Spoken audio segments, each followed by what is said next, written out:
Gorgons and hydras and chimeras. Dire stories of Kaleno and the Harpies may reproduce themselves in the brain of superstition, but they were there before. They are transcripts, types. The archetypes are in us and eternal. How else should the recital of that which we know in a waking sense to be false come to affect us at all?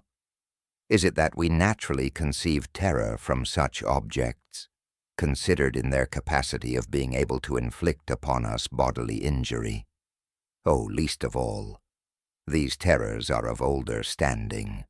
They date beyond body, or without the body, they would have been the same. That the kind of fear here treated is purely spiritual, that it is strong in proportion as it is objectless on earth, that it predominates in the period of our sinless infancy, our difficulties, the solution of which might afford some probable insight into our ante-mundane condition, and a peep at least into the shadowland of pre-existence.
When a traveler in north-central Massachusetts takes the wrong fork at the junction of the Aylesbury Pike, just beyond Dean's Corners, he comes upon a lonely and curious country.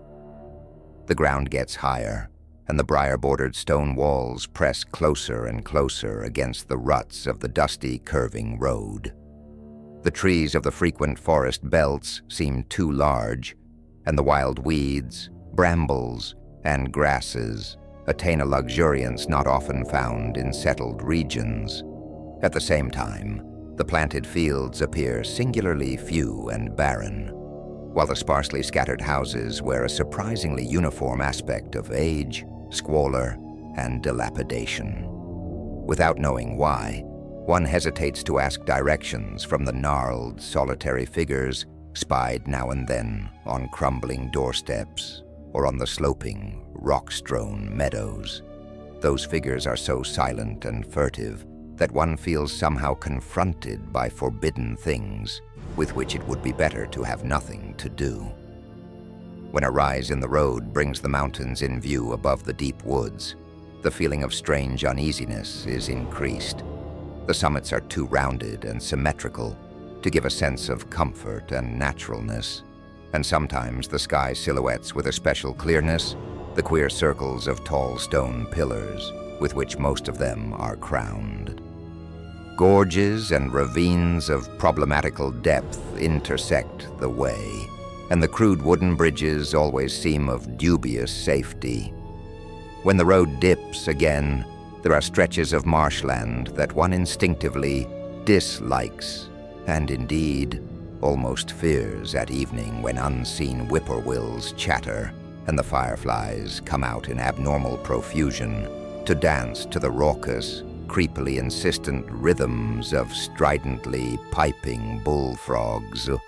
The thin, shining line of the Miskatonic's upper reaches has an oddly serpent-like suggestion as it winds close to the feet of the domed hills among which it rises. As the hills draw nearer, one heeds their wooded sides more than their stone-crowned tops.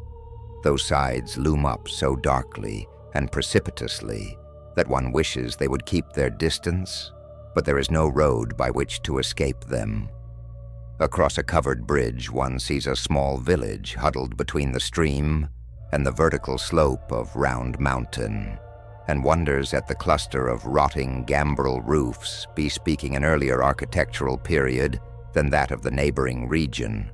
It is not reassuring to see, on a closer glance, that most of the houses are deserted and falling to ruin, and that the broken steepled church now harbors the one slovenly mercantile establishment of the hamlet.